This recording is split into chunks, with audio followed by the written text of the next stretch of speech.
അയോധ്യ ക്ഷേത്രത്തിലെ കാണിക്ക തട്ടിപ്പിന് പിന്നാലെ ക്ഷേത്രത്തിൻ്റെ നിർമ്മാണത്തിൽ കോടിക്കണക്കിന് രൂപയുടെ സാമ്പത്തിക ക്രമക്കേടുകൾ നടന്നതായി ഗുരുതര ആരോപണങ്ങൾ ഉയരുന്നു.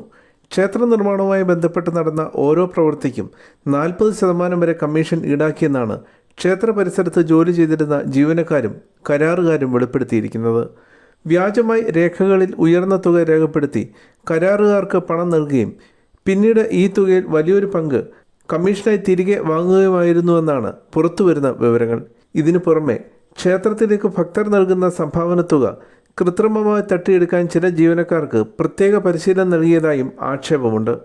ഒരു പ്രമുഖ വാർത്താ ചാനൽ നടത്തിയ ഒളിക്യാമറ ഓപ്പറേഷനിലൂടെയാണ് സംഭാവന തട്ടിപ്പുമായി ബന്ധപ്പെട്ട ഞെട്ടിക്കുന്ന വിവരങ്ങൾ ആദ്യമായി പുറംലോകമറിഞ്ഞത്.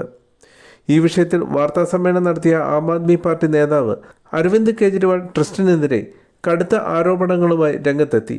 അയോധ്യയിലെ അഴിമതികൾ ഇപ്പോൾ തുടങ്ങിയതല്ലെന്നും 2023 മുതൽ തന്നെ ഭൂമി ഇടപാടുകളിൽ വലിയ തോതിലുള്ള ക്രമക്കേടുകൾ നടന്നിട്ടുണ്ടെന്നും അദ്ദേഹം ആരോപിച്ചു. വെറും 2 കോടി രൂപ മാത്രം വിലമതിക്കുന്ന ഒരു ഭൂമി 10 മിനിറ്റിനുള്ളിൽ 18 കോടി രൂപയ്ക്കാണ് ടെമ്പിൾ ട്രസ്റ്റ് വാങ്ങിയത്. സമാനമായ രീതിയിൽ 3 കോടിയുടെ ഭൂമി 24 കോടിക്കും 9 കോടിയുടെ ഭൂമി 55 കോടിക്കും 14 കോടി വിലയുള്ള ഭൂമി 95 കോടി രൂപയ്ക്കും ട്രസ്റ്റ് വാങ്ങിക്കൂട്ടി.